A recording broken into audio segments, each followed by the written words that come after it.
2023 question paper ಅಲ್ಲಿ house property ಮೇಲೆ 2 questions ಅನ್ನ ಕೇಳಿದ್ರು. ಒಂದು ಕ್ವಶನ್ಸ್ ಅನ್ನ ನಾನು ಆಲ್ರೆಡಿ ಅಪ್ಲೋಡ್ ಮಾಡಿದ್ದೀನಿ. ಸೊ ಇದು ಇನ್ನೊಂದು ಕ್ವಶನ್ಸ್ ಹೌಸ್ ಪ್ರಾಪರ್ಟಿ ಮೇಲೆ ಕೇಳಿರ್ತಕ್ಕಂಥದ್ದು. ಬನ್ನಿ ಈ ಒಂದು ಕ್ವಶನ್ಸ್ಗೆ ಯಾವ ತರ ಆನ್ಸರ್ ಮಾಡೋದನ್ನ ಅಂತ ತಿಳಿಸ್ಕೊಡ್ತೀನಿ. Mister Ram is the owner of following house. ಅಂದ್ರೆ Ram is the owner assessee in the ಬ್ಯಾಂಗ್ಳೂರಲ್ಲಿ ಇದಾನಂತೆ. And the particulars of which are relating to the previous year 24-25ಗೆ ಸಂಬಂಧಪಟ್ಟಂತ ಇನ್ಫಾರ್ಮೇಶನ್ಸ್ ಅನ್ನ ಕೊಟ್ಟಿದ್ದಾರಂತೆ. ಸೊ ಫಸ್ಟ್ ಕಾಲಮ್ ಪರ್ಟಿಕ್ಯುಲರ್ಸ್ ಇದೆ, ಹೌಸ್ 1 ಇದೆ, ಹೌಸ್ 2 ಇದೆ, ದೆನ್ ಥರ್ಡ್ ಹೌಸ್ ಕೂಡ ಕೊಟ್ಟಿರ್ತಕ್ಕಂಥದ್ದು. ಮುನ್ಸಿಪಲ್ ವ್ಯಾಲ್ಯೂ ಕೊಟ್ಟಿದ್ದಾರೆ ಅವರೇ. 3 ಹೌಸ್ ಅಲ್ಲೂ ಕೂಡ ಮುನ್ಸಿಪಲ್ ವ್ಯಾಲ್ಯೂ 1,20,000, 1,32,000, 1,44,000 ರೆಸ್ಪೆಕ್ಟಿವ್ ಆಗಿದೆ. ಫೈರ್ ರೆಂಟಲ್ ವ್ಯಾಲ್ಯೂ ಅವರೇ ಕೊಟ್ಟಿದ್ದಾರೆ. 3 ಹೌಸ್ ಅಲ್ಲೂ ಫೈರ್ ರೆಂಟಲ್ ವ್ಯಾಲ್ಯೂ ಕೊಟ್ಟಿದ್ದಾರೆ. ಸ್ಟ್ಯಾಂಡರ್ಡ್ ರೆಂಟ್ ಕೂಡ 3 ಹೌಸ್ ಅಲ್ಲೂ ಸ್ಟ್ಯಾಂಡರ್ಡ್ ರೆಂಟ್ ಅನ್ನ 3 ಹೌಸ್ ಅಲ್ಲೂ ಕೂಡ ಕೊಟ್ಟಿದ್ದಾರೆ.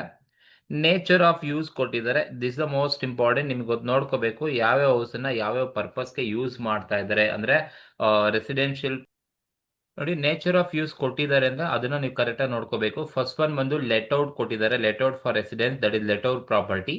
And house 2 is also let out for business purpose ಕೊಟ್ಟಿದ್ದಾರೆ, that is also let out property. And house 3 ಬಂದು ಸೆಲ್ಫ್ ಆಕ್ಯುಪೈಡ್ ಪರ್ಪಸ್ ಕೊಟ್ಟಿದ್ದಾರೆ. This the most important. Self occupied ಪರ್ಪಸ್ಗೆ ಯೂಸ್ ಮಾಡಿದ್ದಾರೆ ಅಂತ ಹೇಳಿದ್ರೆ, ಸೊ ಈ ಒಂದು ಹೌಸ್ 3 ಏನಿದೆ ಇದು up to net annual value ವರೆಗೂ ಕೂಡ ಅದು ಝೀರೋನೇ ಇರುತ್ತೆ. ದಟ್ ಈಸ್ SOP ಅಂತ ಕರಿತೀವಿ. ಸೆಲ್ಫ್ ಆಕ್ಯುಪೈಡ್ ಪ್ರಾಪರ್ಟಿಗೆ ಅಪ್ ಟು ನೆಟ್ ಆನ್ಯುಯಲ್ ವರೆಗೂ ಕೂಡ ಝೀರೋ ಇರುತ್ತೆ. ಯಾವುದೇ ಅಲ್ಲಿರ್ತಕ್ಕಂಥ ಅಮೌಂಟ್ ಅನ್ನ ನಾನು ತಗೊಳಕ್ಕೆ ಹೋಗಬಾರ್ದು. Up to net annual value ವರೆಗೂ ಕೂಡ ಅದು ಝೀರೋ ಇರುತ್ತೆ. ಡಿಡಕ್ಷನ್ಸ್ ಮಾತ್ರ ಮಾಡ್ಕೋಬೇಕು ಆ ಒಂದು ಹೌಸ್ 3 ನಲ್ಲಿ, because that is self occupied purpose ಆಗಿರೋದ್ರಿಂದ. ನೆಕ್ಸ್ಟ್ ಹೇಳ್ತಾ ಇದೆ ನೋಡಿ, ರೆಂಟ್ ರಿಸೀವ್ಡ್ ಪರ್ ಮಂತ್. ನೋಡಿ ಇಲ್ಲಿ ಕೊಟ್ಟಿದ್ದಾರೆ ರೆಂಟ್ ರಿಸೀವ್ಡ್ ಅಂದ್ರೆ ಆಕ್ಚುಯಲ್ ರೆಂಟ್ ಅನ್ನ ಎಷ್ಟು ರಿಸೀವ್ ಮಾಡ್ತಾ ಇದ್ದಾರೆ ಪರ್ ಮಂತ್. ಪರ್ ಮಂತ್ ಅಂದ್ರೆ ಒಂದು ತಿಂಗಳಿಗೆ ಎಷ್ಟು ರೆಂಟ್ ಆಕ್ಚುಯಲ್ ಆಗಿ ರೆಂಟ್ ಅನ್ನ ರಿಸೀವ್ ಮಾಡ್ತಾ ಇದಾರಂತೆ. ಹೌಸ್ 1 ಅಲ್ಲಿ 15,000 ಇದೆ, ಹೌಸ್ 2 ನಲ್ಲಿ 18,000 ಇದೆ. ಅಲ್ಲಿ ಪರ್ ಮಂತ್ ಕೊಟ್ಟಿದ್ದಾರೆ. ಬಟ್ ನಮ್ಗೆ ಆನ್ಯುಯಲ್ ಬೇಕು. ಆನ್ಯುಯಲ್ ಬೇಕು ಅಂದ್ರೆ ನಿಮ್ಗೆ ಪರ್ ಮಂತ್ 15,000 ಅಥವಾ ಪರ್ ಮಂತ್ 18,000 ಆದ್ರೆ multiply with 12 months you will get annual rent ನಿಮ್ಗೆ ಸಿಗತ್ತೆ. Municipal tax paid by owner, this the most important. ನೋಡಿ, ಮುನ್ಸಿಪಲ್ ಟ್ಯಾಕ್ಸ್ ಅನ್ನ ಪೇಮೆಂಟ್ ಮಾಡ್ತಾ ಇದ್ದಾರೆ. ಯಾರು ಪೇಮೆಂಟ್ ಮಾಡ್ತಾ ಇರೋದು? ಓನರೇ ಪೇಮೆಂಟ್ ಅನ್ನ ಮಾಡ್ತಾ ಇರ್ತಕ್ಕಂಥದ್ದು. ಸೊ ಓನರೇ ಟ್ಯಾಕ್ಸ್ ಅನ್ನ ಪೇಮೆಂಟ್ ಮಾಡ್ತಾ ಇದ್ದಾರೆ, ಮುನ್ಸಿಪಲ್ ಟ್ಯಾಕ್ಸ್ ಅನ್ನ ಪೇಮೆಂಟ್ ಮಾಡ್ತಾ ಇದ್ದಾರೆ ಅಂದ್ರೆ, ಸೊ ಅದು ಲಾಸ್ಟ್ ಇಯರ್ದು 23-24 ಅಲ್ಲಿ 6,600 ಎರಡು ಹೊಸದಿದೆ. ಅಂಡ್ 24-25 ಅಲ್ಲಿ 12,000 ಅಂಡ್ 13,200 ಹೌಸ್ 1 ಹೌಸ್ 2 ರೆಸ್ಪೆಕ್ಟಿವ್ ಆಗಿರ್ತಕ್ಕಂಥದ್ದು. ಸೊ ಇವೆರಡು ಕೂಡ ನಾವು ಡಿಡಕ್ಟ್ ಅನ್ನ ಮಾಡಬೇಕು. ಲಾಸ್ಟ್ ಇಯರ್ದು ನಾವಿಲ್ಲಿ ಡಿಡಕ್ಷನ್ಸ್ ಅನ್ನ ಮಾಡಬೇಕು. ಯಾಕಂದ್ರೆ ಅದು ಪೇಯ್ಡ್ ಡ್ಯೂ ಇದ್ದಿದ್ರೆ ನಾನು ತಗೊಳ್ತಿಲ್ಲ. ಹಿಂದೆ ಯಾವಾಗಲೂ ಡ್ಯೂ ಇರುತ್ತೆ, ಅದನ್ನ ಈ ವರ್ಷ ಪೇಮೆಂಟ್ ಮಾಡ್ತಾ ಇದ್ದೇನೆ, ಹಾಗಾಗಿ ಪೇಯ್ಡ್ ಅಂತಾನೆ ಹೇಳೋದು. So municipal tax paid by owner, ಓನರೇ ಪೇಮೆಂಟ್ ಮಾಡಿದ್ದಾನೆ ಅಂದ್ರೆ ಅದನ್ನ ನೀವು ಡಿಡಕ್ಷನ್ಸ್ ಅನ್ನ ಮಾಡ್ಕೋಬೇಕಾಗುತ್ತೆ. ಬಟ್ ಥರ್ಡ್ ಹೌಸ್ ಬಂದು ಸೆಲ್ಫ್ ಆಕ್ಯುಪೈಡ್ ಪರ್ಪಸ್ ಆಗಿರೋದ್ರಿಂದ ಮುನ್ಸಿಪಲ್ ಟ್ಯಾಕ್ಸ್ ಅನ್ನ ಅಲ್ಲಿ ಡಿಡಕ್ಟ್ ಮಾಡ್ಲಿಕ್ಕೆ ಹೋಗೋ ಅವಶ್ಯಕತೆ ಇಲ್ಲ. ಯಾಕಂದ್ರೆ ಅಪ್ ಟು ನೆಟ್ ಆನ್ಯುಯಲ್ ವರೆಗೂ ಕೂಡ ಅದು ಝೀರೋನೇ ಇರುತ್ತೆ. ಕಾಸ್ಟ್ ಆಫ್ ರಿಪೇರ್ಸ್ ನ ನಿಮಗೆ ಗೊತ್ತಿರಬೇಕು. ಕಾಸ್ಟ್ ಆಫ್ ರಿಪೇರ್ಸ್ ನ ನಾವೆಲ್ಲೂ ಕೂಡ ತಗೊಳ್ಳೋದಿಲ್ಲ, ಇಗ್ನೋರ್ ಮಾಡ್ತೀವಿ. Interest on loan for constructions ಇದೆ ನೋಡಿ. Interest on loan this is belongs to constructions ಇರ್ತಕ್ಕಂಥದ್ದು interest on loan. So eligible for deduction for 45,000, 60,000 and 2,25,000 ಇದೆ. ಡಿಡಕ್ಷನ್ಸ್ ಅನ್ನ ಮಾಡಬೇಕು. ಬಿಕಾಸ್ ಆ ಇಂಟ್ರೆಸ್ಟ್ ಯಾವ್ದಕ್ಕೆ ಕೊಡ್ತಾ ಇರೋದಂದ್ರೆ ಲೋನ್ ಫಾರ್ ಕನ್ಸ್ಟ್ರಕ್ಷನ್ಸ್, ಹೌಸ್ ಅನ್ನ ಕನ್ಸ್ಟ್ರಕ್ಷನ್ಸ್ ಮಾಡ್ಬೇಕಾದ್ರೆ ತಗೊಂಡಿರ್ತಕ್ಕಂಥ ಲೋನ್ಗೆ ಇಂಟ್ರೆಸ್ಟ್ ಅನ್ನ ಕೊಡ್ತಾ ಇದ್ದಾರೆ. Eligible for deductions because that loan belongs to house property ಮೇಲೆ ಇರ್ತಕ್ಕಂಥದ್ದು. ಹಾಗಾಗಿ interest on loan for construction is deductions ಅನ್ನ ಮಾಡಬೇಕು. ಅಂಡ್ ಕ್ವಶನ್ಸ್ ಅಲ್ಲಿ ಅನ್ರಿಯಲೈಸ್ಡ್ ರೆಂಟ್ ಕೊಟ್ಟಿದ್ದಾರೆ. ಎಷ್ಟು ಅಂತ ಹೇಳಿಲ್ಲ. ದಿಸ್ ಇಸ್ 12,000 rupees ಅಂತ ಹೇಳಿದ್ದಾರೆ. ಅನ್ರಿಯಲೈಸ್ಡ್ ರೆಂಟ್ 12,000 ಫಸ್ಟ್ ಹೌಸ್ ಇದೆ, 18,000 ಸೆಕೆಂಡ್ ಹೌಸ್ ಇದೆ. ಸೊ ಥರ್ಡ್ ಹೌಸ್ ಅಲ್ಲಿ ಕೊಟ್ಟಿಲ್ಲ. ವೇಕೆನ್ಸಿ ಪೀರಿಯಡ್ ಮಂತ್ ಅಲ್ಲಿ ಕೊಟ್ಬಿಟ್ಟಿದ್ದಾರೆ. ಎಷ್ಟು ಮಂತ್ ವೇಕೆಂಟ್ ಇದೆ ಅಂತ ಹೇಳಿದ್ರೆ, ಹೌಸ್ 1 ಬಂದು 2 ಮಂತ್ಸ್ ಇದೆಯಾ, 2 ಇನ್ ದ ಸೆನ್ಸ್ ಮಂತ್ಸ್ ಅಲ್ಲಿ ಅಂತ ಅರ್ಥ. ಯಾಕಂದ್ರೆ ಅಲ್ಲಿ ಬ್ರಾಕೆಟ್ ಅಲ್ಲಿ ಹೇಳಿದ್ದಾರೆ ಮಂತ್ಸ್ ಅನ್ನ ರೆಪ್ರೆಸೆಂಟ್ ಮಾಡ್ತಾ ಇದೆಯಂತೆ. 2 in the sense 2 months. House 1 2 months vacancy period ಇದೆ, ಹೌಸ್ 2 ಬಂದು 2 ಮಂತ್ಸ್ ವೇಕೆಂಟ್ ಇದೆ, ಅಂಡ್ ಹೌಸ್ 3 ನಲ್ಲಿ ಇಲ್ಲ. ಅಂಡ್ ಇಯರ್ ಆಫ್ ಕಂಪ್ಲೀಷನ್ಸ್ ಯಾವಾಗ ಕಂಪ್ಲೀಟ್ ಆಗುತ್ತೆ ಅಂತ ನಮಗೆ ಹೇಳಿರ್ತಕ್ಕಂಥದ್ದು. So calculate taxable income from house property for the assessment year. Assessment year ಬಂದು 25-26ಗೆ ನೀವು ಕ್ಯಾಲ್ಕುಲೇಷನ್ಸ್ ಅನ್ನ ಮಾಡಬೇಕದು. So compute taxable income from house property for the assessment year 25-26 assessment ಇಯರ್ಗೆ ಟ್ಯಾಕ್ಸಬಲ್ HP ಎಷ್ಟು ಬರುತ್ತೆ ಕ್ಯಾಲ್ಕುಲೇಷನ್ಸ್ ಅನ್ನ ಮಾಡಿ ಅಂತ ಹೇಳಿದ್ದಾರೆ. ಇದು ಕ್ವಶನ್ಸ್ ಇರ್ತಕ್ಕಂಥದ್ದು. ಸೊ ಈ ಒಂದು ಕ್ವಶನ್ಸ್ಗೆ ನಾವು ಯಾವ ತರ ಆನ್ಸರ್ಸ್ ಅನ್ನ ಮಾಡಬೇಕಪ್ಪ ಅಂತ ಹೇಳಿದ್ರೆ ಮಾಡ್ತಾ ಇದೀವಿ. ಅಸೆಸಿ ಬಂದು mister Rama assessment year 25-26, previous year 24-25. First column particulars, first column particulars, second column house 1 let out property ಅಂತ ಹೇಳಿದ್ದಾರೆ, house 2 let out property and third house self occupied property ಅಂತ ಕರಿತೀವಿ. ಸೊ ನೋಡಿ, ಹೌಸ್ ಪ್ರಾಪರ್ಟಿಯನ್ನ ನೀವು ಕ್ಯಾಲ್ಕುಲೇಷನ್ಸ್ ಅನ್ನ ಮಾಡಬೇಕು ಅಂದ್ರೆ ಫಸ್ಟ್ ನೀವೇನ್ ತಗೋಬೇಕಪ್ಪ ಅಂತ ಹೇಳಿದ್ರೆ, ಕ್ವಶನ್ಸ್ ಅಲ್ಲಿ ಏನೇನ್ ತಗೋಬೇಕು ಅಂತ ಹೇಳಿದ್ರೆ, ಫೈ ರೆಂಟಲ್ ವ್ಯಾಲ್ಯೂ ಮತ್ತೆ ಮುನ್ಸಿಪಲ್ ರೆಂಟಲ್ ವ್ಯಾಲ್ಯೂ ಕೊಟ್ಟಿದಾರ ನೋಡ್ಕೊಳ್ಳಿ. ಎಸ್ ನೋಡಿ, ಇಲ್ಲಿ ಫೈ ರೆಂಟಲ್ ವ್ಯಾಲ್ಯೂ ಇದೆ, ಮುನ್ಸಿಪಲ್ ರೆಂಟಲ್ ವ್ಯಾಲ್ಯೂನು ಕೂಡ ಕೊಟ್ಟಿದ್ದಾರೆ. ಸೊ ಹಾಗಾಗಿ ಫಸ್ಟ್ ನೀವೇನ್ ತಗೋಬೇಕಪ್ಪ ಅಂದ್ರೆ fair rental value. First house 1 house 2 ಎಷ್ಟಿದೆ ನೋಡ್ಕೊಂಡ್ಬಿಡ್ತೀವಿ. ಫೇರ್ ರೆಂಟಲ್ ವ್ಯಾಲ್ಯೂ ಬಂದು ಫಸ್ಟ್ ಹೌಸ್ ಅಲ್ಲಿ 1,50,000 ಇದೆ. ಸೊ ಹೌಸ್ 1 ಬಂದು 1,50,000 ಹೌಸ್ 1 ಅಲ್ಲಿ ಇದೆ. ಹೌಸ್ 2 ನಲ್ಲಿ ಬಂದು 1,60,000 ಹೌಸ್ 2 ನಲ್ಲಿದೆ. ಹೌಸ್ 3 ನಲ್ಲಿ ಬರಲ್ಲ, ಏನಕ್ಕೆ ಅಂದ್ರೆ this is self occupied purpose, SOP ಪರ್ಪಸ್ಗೆ ಯೂಸ್ ಮಾಡಿರೋದ್ರಿಂದ ಸೊ ಅಲ್ಲಿ ತಗೋಬೇಡಿ. Up to net annual value ವರೆಗೂ ಕೂಡ ಆ ಹೌಸ್ 3 ನಲ್ಲಿ ಝೀರೋನೇ ಇರುತ್ತೆ. ಇದು ಫಸ್ಟ್ ಫೈರ್ ರೆಂಟಲ್ ವ್ಯಾಲ್ಯೂ ತಗೋಬೇಕು. ದೆನ್ ಈ ಫೈರ್ ರೆಂಟಲ್ ವ್ಯಾಲ್ಯೂ ತಗೊಂಡಾದ್ಮೇಲೆ ಆರ್ ಅಥವಾ ನೀವೇನ್ ಮಾಡ್ಬೇಕು ಅಂದ್ರೆ municipal rental value. Municipal rental value ಅವರೇ ಕ್ವಶನ್ಸ್ ಅಲ್ಲಿ ಕೊಟ್ಟಿರ್ತಾರೆ, ನೋಡ್ಕೊಳ್ಳಿ. ಸೊ ಮುನ್ಸಿಪಲ್ ರೆಂಟಲ್ ವ್ಯಾಲ್ಯೂ ಕೊಟ್ಟಿದ್ದಾರೆ. ಫಸ್ಟ್ ಹೌಸ್ ಅಲ್ಲಿ 1,20,000 ಇದೆ, ಸೆಕೆಂಡ್ ಹೌಸ್ ಅಲ್ಲಿ 1,32,000 ಇದೆ. ಸೊ ಹಾಗಾಗಿ ಸೊ ಹೌಸ್ 1 ಬಂದು 1,20,000 ಫಸ್ಟ್ ಹೌಸ್, 1,20,000 ಫಸ್ಟ್ ಹೌಸ್ ಇದೆ. ಅಂಡ್ ಸೆಕೆಂಡ್ ಹೌಸ್ ಅಲ್ಲಿ 1,32,000, ಸೆಕೆಂಡ್ ಹೌಸ್ ಅಲ್ಲಿ 1,32,000 ಇದೆ. ಅಂಡ್ ಥರ್ಡ್ ಹೌಸ್ ಅಲ್ಲಿ ನಾನು ಆಗ್ಲೇ ಹೇಳ್ದಂಗೆ ಸೆಲ್ಫ್ ಆಕ್ಯುಪೈಡ್ ಪ್ರಾಪರ್ಟಿ ಆಗಿರೋದ್ರಿಂದ ಥರ್ಡ್ ಹೌಸ್ ಅಲ್ಲಿ ಬರಲ್ಲ. ಸೊ ನೀವು ಫಸ್ಟ್ ಫೈ ರೆಂಟಲ್ ವ್ಯಾಲ್ಯೂ ಅಥವಾ ಮುನ್ಸಿಪಲ್ ರೆಂಟಲ್ ವ್ಯಾಲ್ಯೂನ ತಗೋಬೇಕು. ತಗೊಂಡಾದ್ಮೇಲೆ ಇವೆರಡರಲ್ಲಿ ನೀವು ಕಂಪೇರ್ ಮಾಡಬೇಕು. ಈ ಎರಡರಲ್ಲಿ ಕಂಪೇರ್ ಮಾಡಿದಾಗ ನಿಮಗೆ ಫೈ ರೆಂಟಲ್ ವ್ಯಾಲ್ಯೂ ಅಥವಾ ಮುನ್ಸಿಪಲ್ ರೆಂಟಲ್ ವ್ಯಾಲ್ಯೂನಲ್ಲಿ ವಿಚ್ ಎವರ್ ಈಸ್ ಹೈಯರ್, ಯಾವುದು ಜಾಸ್ತಿ ಇರುತ್ತೆ ಅದನ್ನೇ ತಗೋಬೇಕು. Fair rental value or municipal rental value whichever is higher, ಅದರಲ್ಲಿ ಯಾವುದು ಜಾಸ್ತಿ ಇರುತ್ತೆ ಅದನ್ನ ನೀವು ಏನಂತ ತಗೋಬೇಕಪ್ಪ ಅಂತ ಹೇಳಿದ್ರೆ, ಸೊ ಅದನ್ನ ನಾವೇನಂತ ತಗೋಬೇಕಪ್ಪ ಅಂದ್ರೆ ವಿಚ್ ಎವರ್ ಈಸ್ ಹೈಯರ್, ಇವೆರಡರಲ್ಲಿ ಯಾವುದು ಜಾಸ್ತಿ ಇರುತ್ತೆ ಅದನ್ನ ನಾವೇನಂತ ಕರಿಬೇಕು ಅಂತ ಹೇಳಿದ್ರೆ ನೋಷನಲ್ ರೆಂಟ್ ಅಂತ ತಗೋಬೇಕು. ಈಗ ಯಾವುದು ಜಾಸ್ತಿ ಇದೆಯಪ್ಪ ಅಂದ್ರೆ ಮೊದಲನೇ ಹೌಸ್ ಅಲ್ಲಿ ಕಂಪೇರ್ ಮಾಡಿ 1,50,000 ಅಥವಾ 1,20,000 ಅಂತ ನಾವು ಚೆಕ್ ಮಾಡಿದ್ರೆ, so 1,50,000 is higher, so 1,50,000 is higher.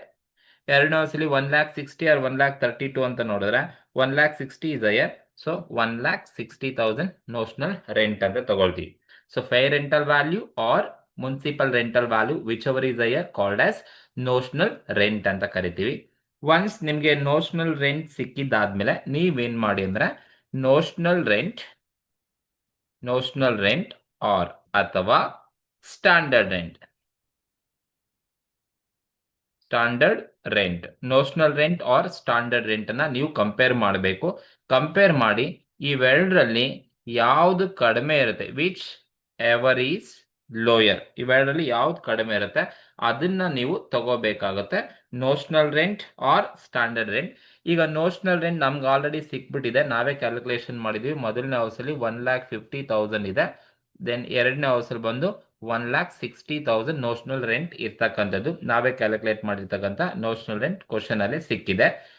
So ಮೂರನೇ ಹೌಸ್ಗೆ ನಾವು ತಗೊಳ್ಳೋದಿಲ್ಲ, ಯಾಕಂದ್ರೆ ಅದು SOP ಆಗಿರೋದ್ರಿಂದ ಯಾವುದೇ ಅಮೌಂಟ್ ಅಲ್ಲಿ ಬರಲ್ಲ ಅಪ್ ಟು NA ವರೆಗೂ ಕೂಡ. ಸೊ ನೋಷನಲ್ ರೆಂಟ್ ನಾವೇ ಕ್ಯಾಲ್ಕುಲೇಷನ್ ಮಾಡಿದ್ವಿ. ಸ್ಟ್ಯಾಂಡರ್ಡ್ ರೆಂಟ್ ಅವರು ಕ್ವಶನ್ಸ್ ಅಲ್ಲಿ ಕೊಟ್ಟಿರ್ತಾರೆ, ಕೊಟ್ಟಿರೋ ತಗೊಳ್ಳಿ, ಕೊಟ್ಟಿಲ್ಲ ಅಂದ್ರೆ ನಿಲ್ ಅಂತ ಹಾಕೊಳ್ಳಿ. ನೋಡಿ ಇಲ್ಲಿ ಸ್ಟ್ಯಾಂಡರ್ಡ್ ರೆಂಟ್ ಕೊಟ್ಟಿದ್ದಾರೆ, ಎಷ್ಟು ಕೊಟ್ಟಿದಾರಪ್ಪ ಅಂತ ಹೇಳಿದ್ರೆ 1,44,000 ಫಸ್ಟ್ ಹೌಸ್ ಅಲ್ಲಿ ಕೊಟ್ಟಿದ್ದಾರೆ ಅಂಡ್ 1,50,000 ಸೆಕೆಂಡ್ ಹೌಸ್ ಅಲ್ಲಿ ಕೊಟ್ಟಿದ್ದಾರೆ. ಹಾಗಾಗಿ ಆ ಒಂದು ಸ್ಟ್ಯಾಂಡರ್ಡ್ ರೆಂಟ್ ಅವರೇ ಕೊಟ್ಟಿರೋದ್ರಿಂದ ನಾವು ಅದನ್ನ ತಗೋಬೇಕಾಗತ್ತೆ. ಸೊ ಎಷ್ಟೆಷ್ಟು ಇದೆಯಪ್ಪ ಅಂತ ಹೇಳಿದ್ರೆ ಸ್ಟ್ಯಾಂಡರ್ಡ್ ರೆಂಟ್ ಬಂದು ಫಸ್ಟ್ ಹೌಸ್ ಅಲ್ಲಿ ಸ್ಟ್ಯಾಂಡರ್ಡ್ ರೆಂಟ್ 1,44,000 ಫಸ್ಟ್ ಹೌಸ್ ಅಲ್ಲಿ ಇದೆ ಅಂಡ್ ಸೆಕೆಂಡ್ ಹೌಸ್ ಅಲ್ಲಿ 1,50,000 ಕೊಟ್ಟಿದ್ದಾರೆ. ಸೊ ನಾವು 1,50,000 ಸೆಕೆಂಡ್ ಹೌಸ್ ಅಲ್ಲಿ ಇದೆ. ಸೊ ಈಗ ನೀವು ನೋಷನಲ್ ರೆಂಟ್ ನೀವು ಫೈಂಡ್ ಔಟ್ ಮಾಡೋದು, ಸ್ಟ್ಯಾಂಡರ್ಡ್ ರೆಂಟ್ ಅವ್ರ ಕ್ವಶನ್ ಅಲ್ಲಿ ಕೊಟ್ಟಿರೋದು. ಸೊ ಇವೆರಡನ್ನ ನೀವು ಕಂಪೇರ್ ಮಾಡಬೇಕು. ಇವೆರಡನ್ನ ಕಂಪೇರ್ ಮಾಡಿ ವಿಚ್ ಎವರ್ ಈಸ್ ಲೋಯರ್, ಯಾವುದು ಕಡಿಮೆ ಇರುತ್ತೆ ಅದನ್ನ ನೀವು ಎಕ್ಸ್ಪೆಕ್ಟೆಡ್ ರೆಂಟ್ ಅಂತ ತಗೋಬೇಕಾಗುತ್ತೆ. That is expected rent. Expected rent ಅಂತ ಕರಿತೀವಿ. ಯಾವ್ದು ಕಡಿಮೆ ಇದೆ? ಮೊದಲನೇ ಕಾಲಮ್ ಅಲ್ಲಿ 1,44,000 ಕಡಿಮೆ ಇದೆ. ಎರಡನೇ ಕಾಲಮ್ ಅಲ್ಲಿ 1,50,000 ಕಡಿಮೆ ಇದೆ. ಮೂರನೇ ಕಾಲಮ್ ಅಲ್ಲಿ ಯಾವುದು ಬರಲ್ಲ ಎಕ್ಸ್ಪೆಕ್ಟೆಡ್ ರೆಂಟ್, ಬಿಕಾಸ್ ಅದು ಸೆಲ್ಫ್ ಆಕ್ಯುಪೈಡ್ ಆಗಿರೋದ್ರಿಂದ. ಸೊ ಇದು ಎಕ್ಸ್ಪೆಕ್ಟೆಡ್ ರೆಂಟ್ ಅಂತ ತಗೊಳ್ತೀವಿ. ಒನ್ಸ್ ನಿಮ್ಗೆ ಎಕ್ಸ್ಪೆಕ್ಟೆಡ್ ರೆಂಟ್ ಬಂದಾದ್ಮೇಲೆ ನೀವೇನ್ ಮಾಡಬೇಕು ಅಂದ್ರೆ ಎಕ್ಸ್ಪೆಕ್ಟೆಡ್ ರೆಂಟ್ ಆರ್ ಅಥವಾ ಆಕ್ಚುಯಲ್ ರೆಂಟ್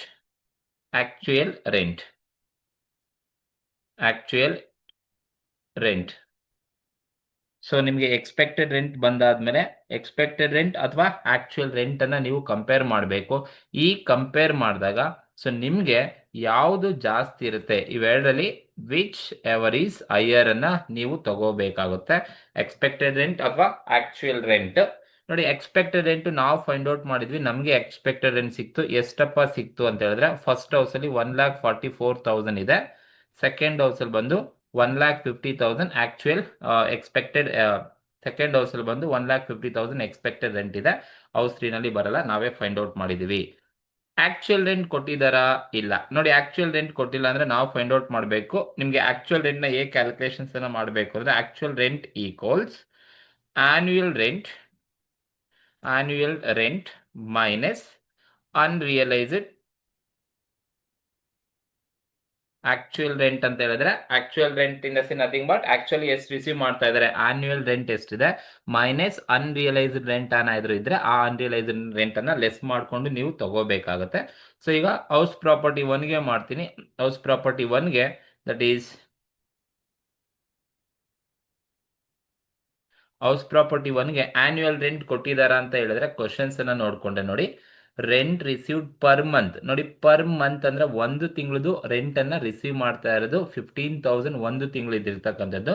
ಸೊ ಒಂದು ತಿಂಗಳಿಗೆ 15,000 ಆದ್ರೆ ಸೊ ಆನ್ಯುಯಲಿ ಎಷ್ಟಾಗತ್ತಪ್ಪ ಅಂತ ಹೇಳಿದ್ರೆ ಸೊ ನೀವು ಕ್ಯಾಲ್ಕುಲೇಷನ್ಸ್ ಅನ್ನ ಮಾಡ್ಕೋಬೇಕು. ಸೊ ಎಷ್ಟು ಬರುತ್ತಪ್ಪ ಅಂತ ಹೇಳಿದ್ರೆ ದಟ್ ಈಸ್ 15,000 ಇಂಟು 12 ಮಾಡಿದ್ರೆ ಆನ್ಯುಯಲ್ ರೆಂಟು 1,80,000 ರುಪೀಸ್ ಬರುತ್ತೆ. ದಿಸ್ ಇಸ್ ಆನ್ಯುಯಲ್ ರೆಂಟ್ 1,80,000 ಅಂತ ಕರಿತೀವಿ. ಯಾಕೆಂದ್ರೆ ಬ್ರಾಕೆಟ್ ಅಲ್ಲಿ ತೋರಿಸ್ತಿರ್ತೀವಿ ಬೇಕಾದ್ರೆ. ಸೊ 15,000 ಮಂತ್ಲಿ ಇರೋದು ಇಂಟು ನೀವು 12 ಮಂತ್ಸ್ ಮಾಡ್ಕೊಂಡ್ರೆ ನಿಮ್ಗೆ ಆನ್ಯುಯಲ್ ರೆಂಟ್ 1,80,000 ಬರುತ್ತೆ. ಇದರಲ್ಲಿ ನೀವು ಅನ್ರಿಯಲೈಸ್ಡ್ ರೆಂಟ್ ಏನಾದರೂ ಇದ್ದರೆ ಹೌಸ್ 1 ಅಲ್ಲಿ ನೀವು ಲೆಸ್ ಮಾಡಬೇಕು. ಕ್ವಶನ್ಸ್ ಅಲ್ಲಿ ನೋಡಿ, ಅನ್ರಿಯಲೈಸ್ಡ್ ರೆಂಟ್ 12,000 ಹೌಸ್ 1 ಅಲ್ಲಿ ಕೊಟ್ಟಿದ್ದಾರೆ. ಹಾಗಾಗಿ ಈ 1,80,000 ನಲ್ಲಿ ನೀವೇನ್ ಮಾಡಬೇಕು, ಹೌಸ್ 1 ಅಲ್ಲಿ 12,000 ನ ನೀವು ಲೆಸ್ ಮಾಡ್ಕೊಂಡು ತಗೋಬೇಕಾಗುತ್ತೆ. ಸೊ ಹಾಗಾಗಿ 1,80,000 ನಲ್ಲಿ ಮೈನಸ್ 12,000 ನ ನೀವು ಲೆಸ್ ಮಾಡಿದ್ರೆ ನಿಮ್ಗೆ ಎಸ್ ಬರುತ್ತಪ್ಪ ಅಂತ ಹೇಳಿದ್ರೆ ಆಕ್ಚುಯಲ್ ರೆಂಟ್ ಬಂದು 1,68,000 ನಿಮ್ಗೆ ಸಿಗುತ್ತೆ. 68,000 ಸಿಗುತ್ತೆ. ಇದು ಆಕ್ಚುಯಲ್ ರೆಂಟ್ ಅಂತ ಕರಿತೀವಿ. ಇದು ಹೌಸ್ 1 ಅಲ್ಲಿ ಇರ್ತಕ್ಕಂಥದ್ದು. ಅದೇ ತರ ನಾನು ಹೌಸ್ ಪ್ರಾಪರ್ಟಿ ಸೆಕೆಂಡ್ಗೆ ಮಾಡಬೇಕು. ದಟ್ ಈಸ್ ಹೌಸ್ ಪ್ರಾಪರ್ಟಿ 2 ಏನಿದೆ ಅದಕ್ಕೆ ಮಾಡಬೇಕು. ಸೊ ಹೌಸ್ ಪ್ರಾಪರ್ಟಿ 2 ನಲ್ಲಿ ಆನ್ಯುಯಲ್ ಆಗಿ ಎಷ್ಟು ರಿಸೀವ್ ಮಾಡ್ತಾ ಇದ್ದಾನೆ ಅಂತ ಹೇಳಿದ್ರೆ ಕ್ವಶನ್ಸ್ ಅಲ್ಲಿ ಕೊಟ್ಟಿದ್ದಾರೆ. ಪರ್ ಮಂತ್ ಹೌಸ್ 2 ನಲ್ಲಿ ಎಷ್ಟು ರಿಸೀವ್ ಮಾಡ್ತಾ ಇದ್ದಾರೆ, 18,000 ರಿಸೀವ್ ಮಾಡ್ತಾ ಇದ್ದಾರೆ. ಸೊ 1 ಮಂತ್ 18,000 ಆದ್ರೆ ವಾಟ್ ಅಬೌಟ್ ಫಾರ್ 12 ಮಂತ್ಸ್ ನಾವು ಕ್ಯಾಲ್ಕುಲೇಷನ್ಸ್ ಅನ್ನ ಮಾಡ್ಕೋಬೇಕು. ಸೊ ಹಾಗಾಗಿ 18,000 ಇಂಟು 12 ಮಾಡಿದ್ರೆ ನಿಮ್ಗೆ 2,16,000 ರುಪೀಸ್ ಆನ್ಯುಯಲ್ ರೆಂಟ್ ಬರುತ್ತೆ. ಏನಕ್ಕೆ ಅಂದ್ರೆ 18,000 ಒಂದು ತಿಂಗಳಿರೋದು ಇಂಟು 12 ಮಂತ್ಸ್ ಅನ್ನ ಮಾಡಿದ್ರೆ ನಿಮ್ಗೆ 2,16,000 ಬರುತ್ತೆ. ಇದರಲ್ಲಿ ನೀವೇನ್ ಮಾಡಬೇಕು, minus unrealised rent for house 2ಗೆ 18,000 ಕೊಟ್ಟಿದ್ದಾರೆ. ಇಲ್ಲಿದೆ 18,000 ಅನ್ರಿಯಲೈಸ್ಡ್ ರೆಂಟ್ ಇದೆ. ಸೊ ಹಾಗಾಗಿ ಮೈನಸ್ 18,000 ಅನ್ನ ನೀವು ಏನ್ ಮಾಡಬೇಕು, ಮೈನಸ್ ಮಾಡಬೇಕು. ಸೊ 2,16,000 ಅಲ್ಲಿ ಮೈನಸ್ 18,000 ಲೆಸ್ ಮಾಡಿದ್ರೆ ನಿಮ್ಗೆ 1,98,000 ರುಪೀಸ್ ಬರುತ್ತೆ. That is actual rent for house 2 ಅಂತ ಕರಿತೀವಿ. 1,98,000 ಹೌಸ್ 2 ಬರುತ್ತೆ. ಹೌಸ್ 3ಗೆ ಯಾವುದೇ ಬರೋದಿಲ್ಲ, ಯಾಕೆಂದ್ರೆ ಅದು ಸೆಲ್ಫ್ ಆಕ್ಯುಪೈಡ್ ಆಗಿಂದ ಬರೋದಿಲ್ಲ. ಸೊ ಈಗ ನೀವೇನ್ ಮಾಡ್ಬೇಕು ಅಂದ್ರೆ ಎಕ್ಸ್ಪೆಕ್ಟೆಡ್ ರೆಂಟ್ ನಮ್ಗೆ ಸಿಕ್ತು, ಆಕ್ಚುಯಲ್ ರೆಂಟ್ನ ನಾವು ಫೈಂಡ್ ಔಟ್ ಮಾಡ್ಕೊಂಡು annual rent minus unrealised rent less ಮಾಡಿಕೊಂಡು ನಾವು ಕ್ಯಾಲ್ಕುಲೇಷನ್ಸ್ ಮಾಡಿ ಈಗ ಇವೆರಡು ಎಕ್ಸ್ಪೆಕ್ಟೆಡ್ ರೆಂಟ್ ಮತ್ತೆ ಆನ್ಯುವಲ್ ರೆಂಟ್ ಅನ್ನ ಎರಡು ವಸ್ತು ಕಂಪೇರ್ ಮಾಡಿ ವಿಚ್ ಎವರ್ ಈಸ್ ಹೈಯರ್, ಯಾವುದು ಜಾಸ್ತಿ ಇರುತ್ತೆ ಅದನ್ನ ನಾವು ತಗೋಬೇಕು. ಆ ಜಾಸ್ತಿ ಇರೋದನ್ನ ನಾವೇನಂತ ಕರಿಬೇಕಪ್ಪ ಅಂದ್ರೆ gross annual value before vacancy period loss, gross annual value before vacancy period loss ಅಂತ ಕರಿತೀವಿ. ಈಗ 1,44,000 ಮತ್ತೆ 1,68,000 ನೋಡಿದ್ರೆ ಯಾವ್ದು ಜಾಸ್ತಿ ಇದೆ? Whichever is higher, 1,68,000 is higher. 1,50,000 ಮತ್ತೆ 1,98,000 ನೋಡಿದ್ರೆ 1,98,000 is higher. That's why this is called as gross annual value before vacancy period loss ಅಂತ ಕರಿತೀವಿ. ಒನ್ಸ್ ನಿಮಗೆ gross annual value before vacancy period loss ಬಂದಾದ್ಮೇಲೆ ನೀವೇನ್ ಮಾಡ್ಬೇಕಪ್ಪ ಅಂದ್ರೆ ಲೆಸ್ ವೇಕೆನ್ಸಿ ಪೀರಿಯಡ್ ಲಾಸ್ ಅನ್ನು ನೀವು ಲೆಸ್ ಮಾಡಬೇಕಾಗುತ್ತೆ. ಕ್ವಶನ್ಸ್ ಅಲ್ಲಿ ಕೊಟ್ಟಿದ್ರೆ ಮಾತ್ರನೇ ಲೆಸ್ ಮಾಡಿ ವೇಕೆನ್ಸಿ ಪೀರಿಯಡ್ ಏನಾದ್ರು ಇದ್ರೆ ನೋಡಿ. ಇಲ್ಲಿದೆ ವೇಕೆನ್ಸಿ ಪೀರಿಯಡ್ ಮಂತ್ ಅಲ್ಲಿ ಕೊಟ್ಟಿದ್ದಾರೆ 2 months ಅಂತ ಹೇಳಿದ್ದಾರೆ. ಸೊ ಹೌಸ್ 1 ಅಲ್ಲಿ 2 months ಇದೆ, ಹೌಸ್ 2 ನಲ್ಲಿ ಕೂಡ 2 months ಇದೆ. ಅಮೌಂಟ್ ಕೊಟ್ಟಿಲ್ಲ. ನಮಗೆ ಗೊತ್ತು ಪರ್ ಮಂತ್ ಅವ್ರು ಕೊಟ್ಟಿರೋದು ಪರ್ ಮಂತ್ 15,000 ಹೌಸ್ 1 ಅಲ್ಲಿ, ಹೌಸ್ 2 ನಲ್ಲಿ 18,000 ಇದೆ. ವೇಕೆನ್ಸಿ ಪೀರಿಯಡ್ ಇರೋದು ಒಟ್ಟು 2 months ಇರ್ತಕ್ಕಂಥದ್ದು. ಹಾಗಾಗಿ ಆ ವೇಕೆನ್ಸಿ ಪೀರಿಯಡ್ ಲಾಸ್ ಅನ್ನ ನಾವು ಕ್ಯಾಲ್ಕುಲೇಷನ್ಸ್ ಅನ್ನ ಮಾಡ್ಕೋಬೇಕಾಗುತ್ತೆ. ಸೊ ಹೌಸ್ 1 ಎಷ್ಟಪ್ಪ 2 months ವೇಕೆನ್ಸಿ ಪೀರಿಯಡ್ ಇದೆ ಇಂಟು 15,000 rupees ಪರ್ ಮಂತ್ ಅಂತ ಹೇಳಿದ್ರೆ 15 into 2 ಮಾಡಿದ್ರೆ vacancy period loss first house ಅಲ್ಲಿ ಎಷ್ಟು ಬರುತ್ತಪ್ಪ ಅಂದ್ರೆ 30,000 rupees ಬರುತ್ತೆ. ಮೊದಲನೇ ಹೌಸ್ ಅಲ್ಲಿ 30,000 ಬರುತ್ತೆ.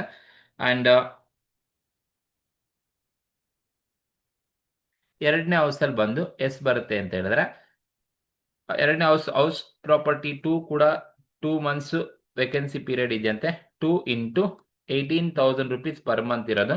ಸೊ ಹಾಗಾಗಿ ನಾನು 2 months ನ ಮಲ್ಟಿಪ್ಲೈ ಮಾಡ್ಕೊಂಡ್ರೆ 36,000 ನನಗೆ ವೇಕೆನ್ಸಿ ಪೀರಿಯಡ್ ಲಾಸ್ 36,000 ಸಿಗುತ್ತೆ. ಸೊ ಈಗ ನೀವೇನ್ ಮಾಡ್ಬೇಕು ಅಂದ್ರೆ ಅಂಡ್ ಹೌಸ್ 3ಗೆ ಬರಲ್ಲ, ಯಾಕೆಂದ್ರೆ ಅದು ಸೆಲ್ಫ್ ಆಕ್ಯುಪೈಡ್ ಆಗಿಂದ ಯಾವುದು ಬರೋದಿಲ್ಲ. Gross annual value before vacancy period loss ಅಲ್ಲಿ ಲೆಸ್ ಈ ವೇಕೆನ್ಸಿ ಪೀರಿಯಡ್ ಲಾಸ್ ನ ಲೆಸ್ ಮಾಡಿದ್ರೆ ನಿಮ್ಗೆ ಗ್ರಾಸ್ ಆನ್ಯುಯಲ್ ವ್ಯಾಲ್ಯೂ ಸಿಗುತ್ತೆ. ದಟ್ ಈಸ್ GAV ಅಂತ ಕರಿತೀವಿ. ಗ್ರಾಸ್ ಆನ್ಯುಯಲ್ ವ್ಯಾಲ್ಯೂ ಅಂತ ಟ್ರೀಟ್ ಮಾಡಬೇಕು. ಬಿಫೋರ್ ವೇಕೆನ್ಸಿ ಪೀರಿಯಡ್ ಲಾಸ್ ಅಲ್ಲಿ ನಾವು ವೇಕೆನ್ಸಿ ಪೀರಿಯಡ್ ಲಾಸ್ ನ ಲೆಸ್ ಮಾಡಿದಾದ್ಮೇಲೆ ಬರ್ತಕ್ಕಂಥದ್ದೇ ಗ್ರಾಸ್ ಆನ್ಯುಯಲ್ ವ್ಯಾಲ್ಯೂ ಅಂತ ಕರಿತೀವಿ. ಸೊ 1,68,000 ಅಲ್ಲಿ 30 ಹೋದ್ರೆ 1,38,000 ಬರುತ್ತೆ. ಅಂಡ್ ಇಲ್ಲಿ 1,98,000 ಅಲ್ಲಿ ಮೈನಸ್ 36,000 ಲೆಸ್ ಮಾಡಿದ್ರೆ ನಿಮ್ಗೆ ಎಷ್ಟು ಬರುತ್ತಪ್ಪ ಅಂದ್ರೆ 1,62,000 ಗ್ರಾಸ್ ಆನ್ಯುಯಲ್ ವ್ಯಾಲ್ಯೂ ಸಿಗುತ್ತೆ. ಈ ಗ್ರಾಸ್ ಆನ್ಯುಯಲ್ ವ್ಯಾಲ್ಯೂನಲ್ಲಿ ನೀವೇನ್ ಲೆಸ್ ಮಾಡಬೇಕು ನಿಮ್ಗೆ ಆಲ್ರೆಡಿ ಗೊತ್ತಿರುತ್ತೆ. Less municipal tax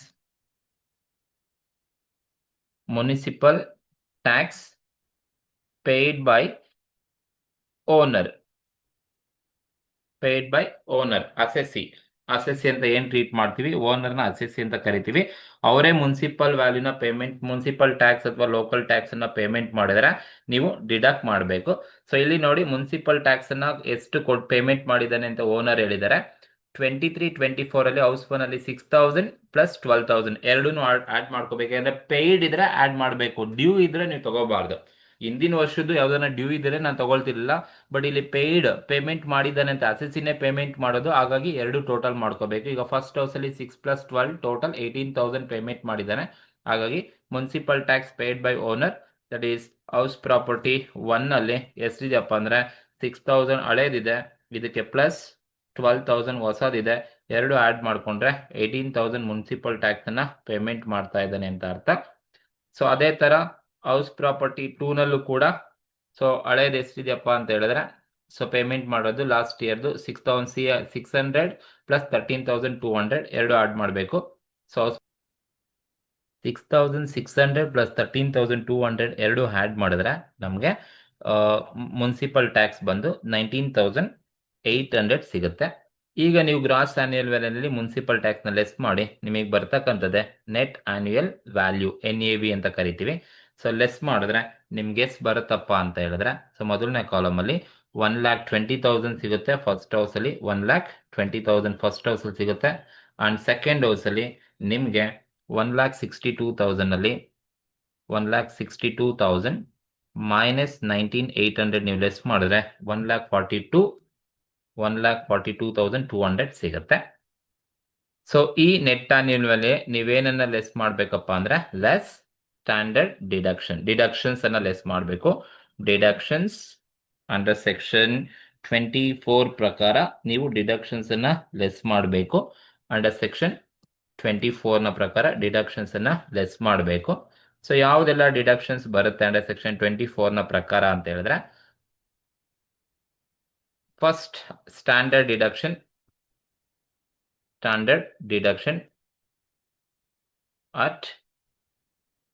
at 30%. Standard deduction at NAV, net annual value. Net annual value ಮೇಲೆ ನೀವು 30% ಸ್ಟ್ಯಾಂಡರ್ಡ್ ಡಿಡಕ್ಷನ್ಸ್ ಅನ್ನ ಕೊಡಬೇಕು.